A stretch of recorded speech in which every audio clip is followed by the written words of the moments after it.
there's 101 ways you can approach what to expect from this Astros squad.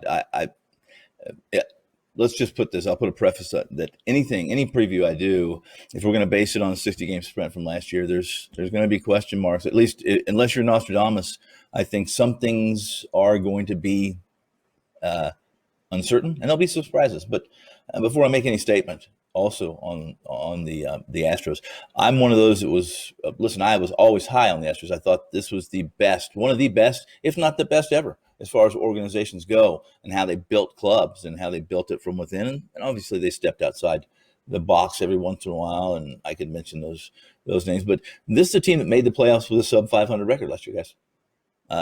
They proceeded all they did was take out the Minnesota Twins, the Oakland A's, and they were actually a game away from being in a series with the Dodgers that would have taken on a completely separate drama series, separate from the game in front of them at that time. Obviously, losing to Tampa Bay in that decisive seventh game, erasing a 3-0 deficit in the process, put a bullet in any drama we would have had between what could have been or what would have been the Dodgers and their complaints about what Houston did, et cetera, et cetera.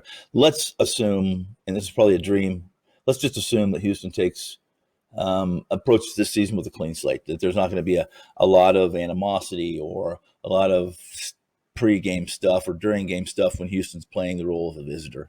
There's no World Series hangover. There's no concerns about which pitchers they lost, although maybe there's many people I've talked to thinks Justin Verlander pitched 6 innings in one game before he set out the rest of the season, and that he may have been the difference maker on this Houston team actually being the team that faced the Dodgers as opposed to Tampa Bay, and that's just talk. But they're young, they're hungry, they're uber talented.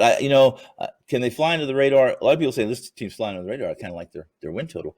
I think anyone who paid attention to this team, the organizational depth that was on display last year from Christian Javier to Uquidity to Valdez to Kyle Tucker. I mean, really, there's still a lot of talent here, and this won't be a team that wins over 300, wins 311 games over the next 3 seasons, full seasons like they have in the past before COVID 2020. But look at this lineup, guys. Altuve, Brantley, Bregman, Alvarez, Correa, this Kyle Tucker I just mentioned, the young Kyle Tucker, Gurriel, Miles Straw, and then Martin Maldonado.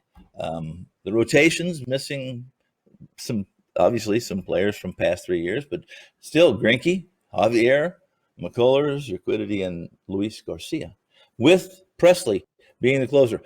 Bullpen was an issue for this team last year, but I trust Houston more than I trust any other team in the West, more than I trust the A's, who I really like, always have liked, and like the way they do business, and especially the Angels. They just seem to continue to disappoint and to underperform. Second year under a new manager, some guys who have some proof, but my choice is the Houston Astros to win this division again and be a threat to be in the Fall Classic.